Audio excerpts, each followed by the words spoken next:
परम पूज्य गुरुदेव परम वंदनीय माता जी सूक्ष्म रूप से विद्यमान है। नमन करता हूँ, मानव मात्र को प्रणाम करता हूँ दोस्तों। और आदि शक्ति माँ गायत्री प्राणों की देवी है, जो प्राण रूप से है और 84 लाख प्रकार के प्राणियों में विद्यमान वो जीवनी शक्ति आदि शक्ति माँ गायत्री ही है, जिनके कारण धरती पर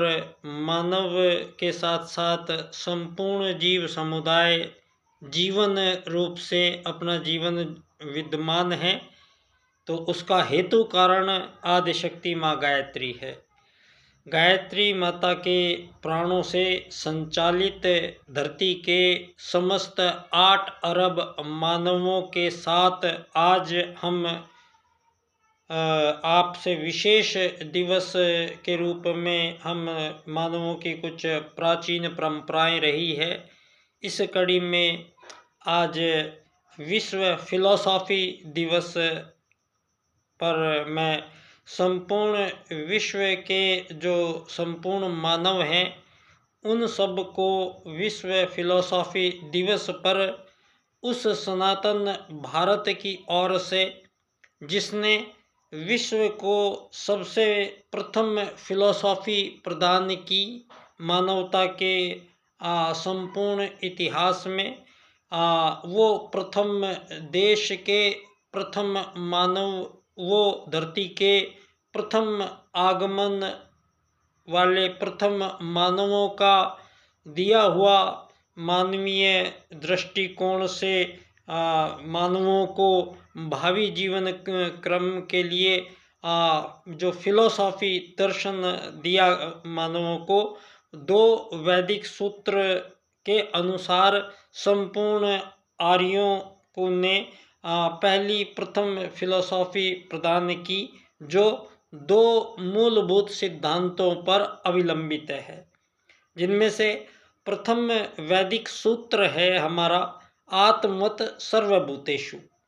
आत्मवत सर्वभूतेषु, और दूसरा हमारा वैदिक सूत्र है वसुधैव कुटुंबकम। दोस्तों, एक त्रुटि आज बुद्धिजीवी वर्ग कर रहे हैं, वो यदा कदा कहीं भी जाकर वसुधैव कुटुंबकम लिख देते हैं और वसुधैव कुटुंबकम पर बहुत बड़ा भाषण वहाँ पर प्रस्तुत कर देते हैं। मेरा सभी से निवेदन है, आग्रह है मेरा, जब तक क्योंकि हर चीज़ का एक सिस्टम प्रारंभ और सिस्टम से हर बात को मानव समझ सकते हैं, तो मानवों को अधूरा जो सूत्र है वो समझ में इसीलिए नहीं आया, और समझ में आया भी तो वैसा उसके जैसा आचरण करने की हिम्मत संसार के किसी मानवों में अभी तक सामने नहीं आई है। वसुधैव कुटुंबकम की स्थिति कोई G20 20 देश नहीं है यहाँ धरती पर। यहाँ मानवों की अज्ञानता के कारण और पिछले 150 सालों में धरती पर विभिन्न प्रकार की विचारधाराओं का धरती पर मानवों ने नई नई जो यहाँ व्यवस्थाएं बनाई हैं, मानवों को नए नए जो तरीके से मानवों के चिंतनों में जो भरा गया है, यहाँ विगत 2,500-3 हजार वर्षों से मानवीय चिंतन में कुछ यहाँ पर त्रुटियाँ जो आई है वो इन फिलोसॉफी के कारण आई है। यहाँ 2,500 साल में मानवों को जो फिलोसॉफी बिगड़ी है वो मानवों को हमारे जो लाखों करोड़ों अरबों वर्षों पूर्व से ही धरती पर जो मानव यहाँ आते रहे हैं हमारे सनातन भारत में, उस बात को इन्होंने 2,500 साल में झुठलाया है और सारी दुनिया के सामने कुछ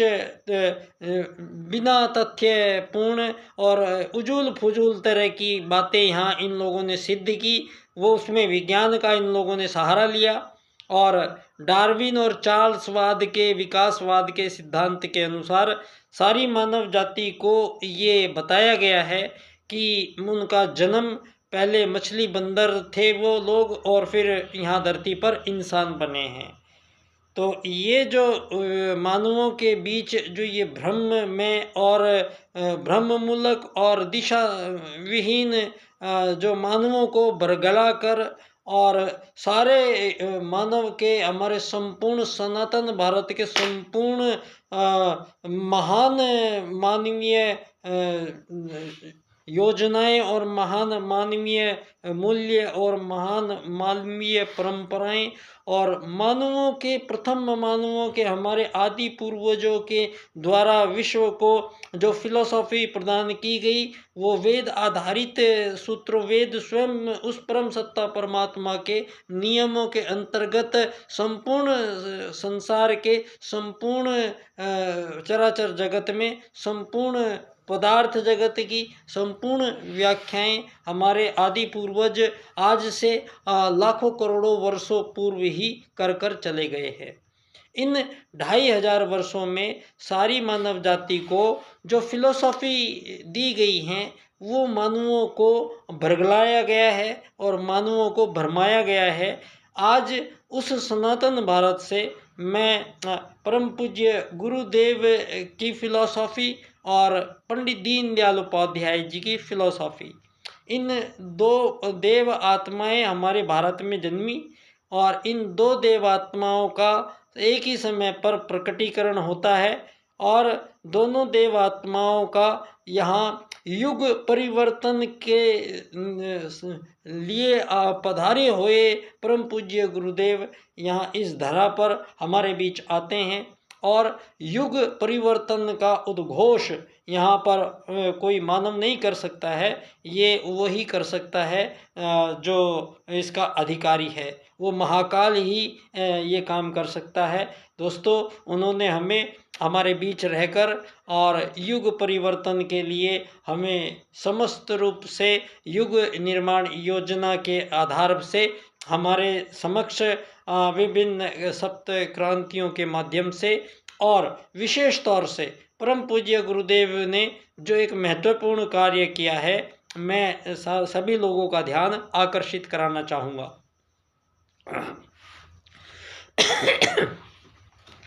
दोस्तों, परम पूज्य गुरुदेव धरती पर, धरा पर जब आए हैं तो युग परिवर्तन का उद्घोष वो साथ लेकर आए हैं और उस युग परिवर्तन में सबसे महत्वपूर्ण जो बातें धरती पर आज मानवों को विचलित किए हैं, उन दो बातों में एक है धर्म विज्ञान, एक है राजनीतिक विज्ञान। इन दोनों का सारी दुनिया पर विशेष तौर से प्रभाव है और ये दोनों ही बातें सारे संसार के मानवों को इस हालात में लाने की जिम्मेदार है। अब इस युग परिवर्तन में दोस्तों, युग परिवर्तन का आशय वो हजारों वर्षों पूर्व घटित हुई घटनाओं का आप सब लोगों को लेखा जोखा लेने का वो पराक्रम पुरुषार्थ ही भावी मानव जीवन में आगे जो व्यवस्थाएं होनी हैं, उन व्यवस्थाओं का निर्माण यहाँ जो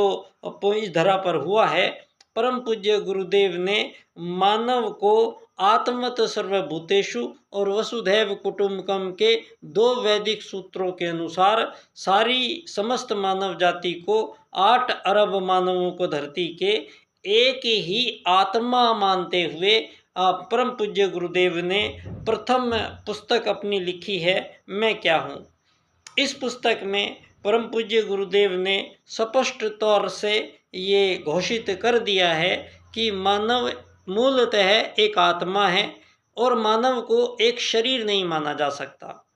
और शरीर मानकर किसी भी तरह का आचरण या व्यवहार करने का विधान यहाँ मानवों के बीच प्रस्तुत नहीं किया जा सकता। ये बात परम पूज्य गुरुदेव ने सारे संसार की स्थिति को जानते देखते हुए अखिल विश्व गायत्री परिवार की स्थापना की। इस शब्द का मतलब होता है सारे संसार के संपूर्ण प्राणियों का एक ही परिवार है ये धरती। उस अवस्था में हम इसको वसुधैव कुटुंबकम कह सकते हैं। ये वो अवस्था है जब सारी धरती के संपूर्ण चराचर जगत के संपूर्ण जीवों का जो ये धरती एक ही परिवार बनने जा रही है, उसका नाम उस महाकाल ने पहले ही रख दिया है। सारे संसार के संपूर्ण मानवों को अखिल विश्व गायत्री परिवार का ही पारिवारिक सदस्य बनना पड़ेगा। ये संसार में ये घटना घटेगी तो वसुधैव कुटुंबकम की सिद्धि होगी। अब इसके लिए यहाँ एक और घटना हुई है जो विश्व राजनीति में जो ये गड़बड़े हुई हैं, ये दोस्तों इस 2500 वर्षों में हुई हैं। और ये बात साबित अब हो जाती है कि धरती के प्रथम मानव यहाँ आर्य लोग थे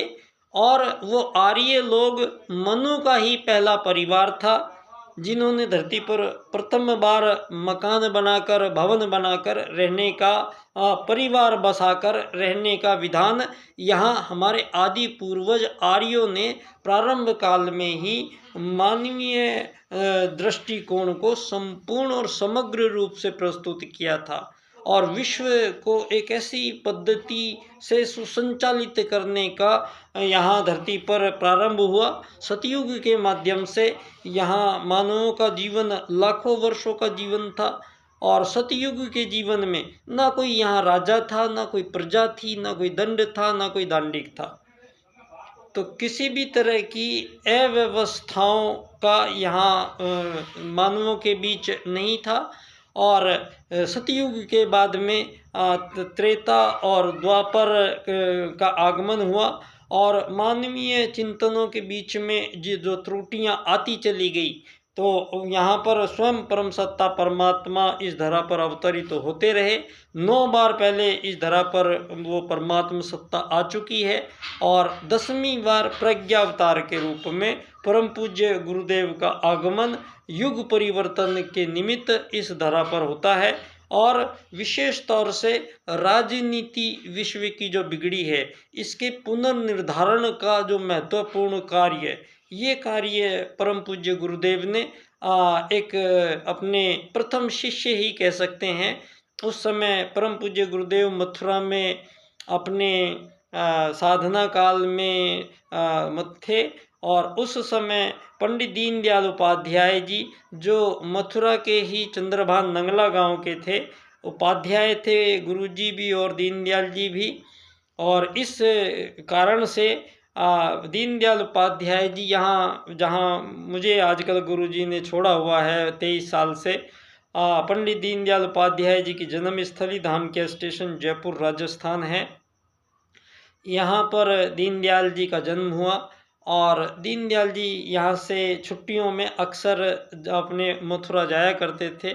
और उसी दौरान बाल्य अवस्था में ही महाकाल की नज़र इस अवतारी चेतना पर पहले ही पड़ चुकी थी। और फिर दीनदयाल उपाध्याय जी ने अपना परम पूज्य गुरुदेव के निर्देशन के अनुसार सारा जीवन अपना राजनीति को समर्पित किया, अखंड ब्रह्मचर्य का पालन किया, अखंड दीप को साक्षी रखते हुए प्रथम राजनीति में प्रवेश किया, जनसंघ का निर्माण किया उत्तर प्रदेश में और 1 महीने बाद उसी पार्टी को फिर अखिल भारतीय स्तर की पार्टी बनाया गया। फिर उस पार्टी के अध्यक्ष डॉक्टर श्यामा प्रसाद मुखर्जी को बनाया गया। उसी अखंड दीपक को साक्षी में पंडित दीनदयाल उपाध्याय जी ने अपने अंतिम दिनों में बम्बई अधिवेशन के दौरान 4 राजनीतिक सूत्र विश्व राजनीति के सम्मुख प्रस्तुत किए और इन 4 राजनीतिक सूत्रों के माध्यम से परम पंडित दीनदयाल उपाध्याय जी ने परम पूज्य गुरुदेव द्वारा निर्देशित युग परिवर्तन हेतु इस नए युग के लिए युगानुकूल राजनीति का निर्धारण इन 4 सूत्रों के द्वारा संभव हो पाया है। इन 4 सूत्रों का व्याख्यान इस क्रम से आप करेंगे तो सभी की समझ में आपके पंडित दीनदयाल उपाध्याय जी के इस विशेष महत्वपूर्ण कार्य पर नज़र पड़ेगी, जिसके लिए अभी तक भारत में ना ही कोई भाजपा का नेता, ना ही कोई पंडित दीनदयाल उपाध्याय जी से संबंधित कोई मुझे विधान यहाँ पिछले 22 वर्षों से दोस्तों पंडित दीनदयाल उपाध्याय जी के 4 राजनीतिक सूत्रों पर कोई चर्चा भारत में नहीं करना चाहता है। कारण इस पूंजीवाद का खात्मा होता है और धरती पर अर्थायाम आधारित एकात्मवाद की स्थापना होती है। कारण ये है कि जिस रुपये आधारित धन आधारित जीवन पद्धति इस अमीर गरीब मालिक नौकर के बनने और बनाने के लिए जो ये आज़ाद और गुलामी के देश खड़े किए गए हैं, इन 2500 वर्षों में जितना भी झूठ पाखंड लोगों के बीच में पनपाया और किया गया है, इस सारे की पट्टी पोल पंडित दीनदयाल उपाध्याय जी का अर्थायाम का राजनीतिक सूत्र खोलता है और स्पष्ट रूप से सारे संसार के बीच घोषणा करता है कि एक ऐसी राजनीति का निर्धारण अर्थायाम से होगा जहां किसी भी मानव को अपने संपूर्ण जीवन काल में धन की कमी कभी नहीं रहेगी, किसी के पास धन की कमी नहीं रहेगी। ऐसी बात धरती पर कोई मानव कर नहीं पाएगा। ऐसी अर्थायाम की राजनीति पंडित दीनदयाल उपाध्याय जी स्पष्ट करते हुए प्रमाणों तथ्यों के साथ स्पष्ट करते हैं कि हमारे सनातन भारत में कोई वस्तु विनिमय होता है या कोई सेवा सहायता एक दूसरे से दी जाती है, तो उसके बदले में किसी भी प्रकार का कोई लेन देन का कोई प्रावधान हमारे सनातन भारत में नहीं है। अर्थात किसी भी तरह का यहाँ लेन देन हजारों लाखों करोड़ों वर्षों से होते रहे हैं। सारी दुनिया में भारत से सामान जाता रहा है, आता रहा है, लेकिन इन लाखों करोड़ों वर्षों में किसी भी प्रकार का आपस में कोई वस्तु विनिमय के लिए किसी प्रकार का लेन देन का प्रावधान यहाँ सनातन भारत में हमारे ऋषियों ने नहीं रखा है। यहाँ धन आधारित जीवन पद्धति, जिसको रुपया डॉलर सोना चांदी ये लेना देना पड़ेगा, ये जो कार्यक्रम उपस्थित किया है, ये कार्यक्रम किया है पश्चिम ने। इसी बात को पंडित दीनदयाल उपाध्याय जी स्पष्ट करते हैं और सनातन भारत की उस राजनीतिक प्रणाली को, सनातन राजनीतिक प्रणाली को आज के युगानुकूल स्थिति में सारी मानव जाति जहां सारे देशों में भर कर मानवों को तरसाया तड़पाया जा रहा है, इस अमीर गरीब मालिक नौकर के फेर में सारी मानव जाति को 1000 वर्षों से तिल तिल मरने पर मजबूर किया जा रहा है, इससे अलग हटके एक ऐसी राजनीति दुनिया में प्रस्तुत करते हैं पंडित दीनदयाल उपाध्याय जी, जहां सारी मानव जाति के बीच जो आप लोग हजारों वर्षों से युद्ध लड़ रहे हैं, आज भी लड़ रहे हैं, परमाणु युद्ध चलने की नौबत आ गई है धरती पर, ऐसे समय में, ऐसे विकट समय में आप सब लोगों को पंडित दीनदयाल उपाध्याय जी के 4 राजनीतिक सूत्रों को याद करना जरूरी है। सारे संसार के बीच आज पंडित दीनदयाल उपाध्याय जी के अर्थायाम आधारित एकात्मवाद की राजनीति की चर्चा करना बहुत आवश्यक है। ये कार्य युग परिवर्तन का है, तो युग परिवर्तन के कार्य के अंतर्गत ये गायत्री परिवार का भी ये कार्य बनता है। तो परम पूज्य गुरुदेव ने इसके लिए पहले से ही 18 सूत्रों को मिलाकर नए युग का नया संविधान लिखा है। तो परम पूज्य गुरुदेव कोई राजनीति में हिस्सा नहीं लेते हैं, किसी भी आज तक गायत्री परिवार कभी राजनीति में हिस्सा नहीं लेता है। तो राजनीति में हिस्सा नहीं ले रहे हैं गुरुजी ने, लेकिन राजनीतिक रूप से जो भविष्य में भावी काम होने वाला है, जिस कार्य को दीनदयाल उपाध्याय जी पूर्ण करने वाले हैं, उस कार्य को पूर्ण करने के बाद इस सारे विश्व के 8 अरब मानवों को जो नया संविधान प्रस्तुत किया जाना है, वो संविधान परम पूज्य गुरुदेव 18 सूत्रों को मिलाकर नए युग का नया संविधान जो परम पूज्य गुरुदेव द्वारा लिखा गया है, इस संविधान को ही सारे विश्व पर इम्प्लीमेंट करना ही गायत्री परिवार का उद्देश्य है। तो यहाँ इन दो देव आत्माओं के सानिध्य में घटने वाली एक ऐसी सूक्ष्म घटना जो युग परिवर्तन में राजनीति के पुनर्निर्धारण का जो कार्य पंडित दीनदयाल उपाध्याय जी द्वारा पूर्ण हुआ है, अब समय इस पर चर्चा करने का है। और ये सारे राजनीति वाले लोग, सारे धर्म वाले लोग इस चर्चा से भाग रहे हैं। तो मैं निवेदन करूँगा, आज इस विश्व को एक ऐसी चमत्कारी राजनीति की आवश्यकता आन पड़ी है जो तुरंत ही एक दिन में सारी धरती से सारे हमेशा के लिए मानवों के बीच हजारों सालों से चले आ रहे युद्ध, शोषण, वध, हत्याओं के सिलसिले को एक ही दिन में बंद करेगा। एक ऐसा राजनीतिक सूत्र आज दरकार है, एक ऐसी फिलॉसफी की दरकार है जो फिलॉसफी प्रदान करते हैं पंडित दीनदयाल उपाध्याय जी एकात्म मानववाद के रूप में। वो मानव को एकमात्र आत्मा मानते हैं, मानव को एक शरीर नहीं मानते हैं। और शरीर को जो आवश्यकताएं हैं, इन आवश्यकताओं के लिए मानवों के बीच जो संघर्ष कराकर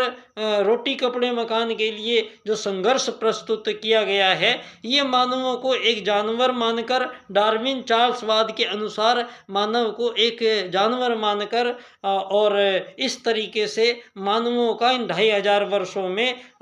लक्ष्य परिवर्तित हुए हैं। उससे पूर्व का लक्ष्य मानवों का स्पष्ट था, धर्म, अर्थ, काम, मोक्ष प्राप्त करने ही आत्मा धरती पर आता है। उसका एक ही काम है, मोक्ष प्राप्त करना। तो यहाँ रोटी कपड़ा मकान ये मानव की चिंता नहीं है। इन चिंताओं का निराकरण पंडित दीनदयाल उपाध्याय जी अर्थायाम द्वारा आर्थिक लोकतंत्र की स्थापना से करेंगे। आर्थिक लोकतंत्र से इस रोजगारी और बेरोजगारी शब्द को हमेशा के लिए धरती से समाप्त करेंगे और इस अमीर गरीब नाम को हमेशा के लिए समाप्त करना ही एकात्म मानववाद का लक्ष्य है। इस मालिक नौकर शब्द को हमेशा के लिए धरती से तिलांजलि देना ही एकात्म मानववाद का लक्ष्य है। आत्मत सर्वभूतेषु का लक्ष्य है, एकात्म मानववाद का लक्ष्य है। तो बहुत बहुत धन्यवाद आप सब लोगों को इस नई चमत्कारी